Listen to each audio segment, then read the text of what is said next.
Which martyr died sheltering a priest? Would you trade places with a priest whose life was in danger? Bang, bang, bang. Alban leaped to his feet. It was late at night, and he had just been finishing his prayers to the gods.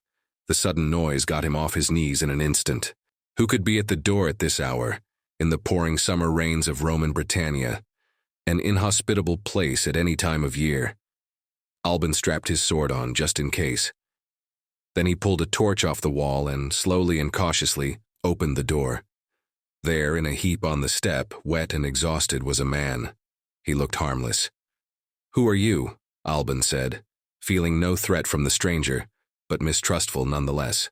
The man looked up at him, his eyes sharply reflecting the flickering light of the torch. "I am a priest of the one God," he said. "I am a Christian." Alban stiffened. He'd heard of these Christians but had never met one, and knew they weren't well liked among the local Roman powers that be. Some had even been killed. "I am pursued by the agents of the governor," the priest went on. "I will not stay here long, only enough time to recover, and I will leave you in peace." Alban didn't pay much attention to the last part. He had already begun ushering the stranger inside.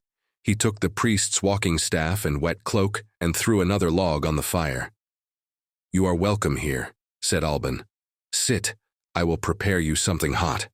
Now please tell me," he paused a moment, a little surprised at his own curiosity. "Please tell me about your God." The rest is history. Alban, a pagan from the area of Roman Britain now known as St. Albans north of London, was converted in the following days by the words and example of that Christian priest. But the priest's pursuers caught up to him eventually. When it became clear what was about to happen, the newly baptized Alban clothed himself in the cloak of the priest and offered himself up in his place. He was brought before the authorities and scourged, but refused to give up his new faith and was sentenced to death. They say that when Alban was marched to the place of execution, he stopped the waters of an impeding river so that they could cross. They also say that a fountain of water sprang up on the hillside where he was beheaded. He was the very first martyr of Great Britain, killed for his faith in the 3rd or 4th century AD.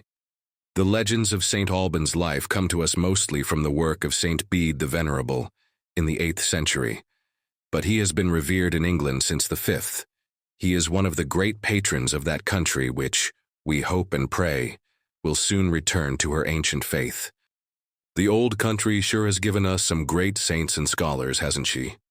We've encapsulated some timeless British wisdom in our Holy Spirit's coasters, which feature memorable lines from some of England's most famous sons: Shakespeare, J.R.R. Tolkien, G.K. Chesterton, and Hilaire Belloc. Well, Belloc was sort of French, but we won't hold that against him.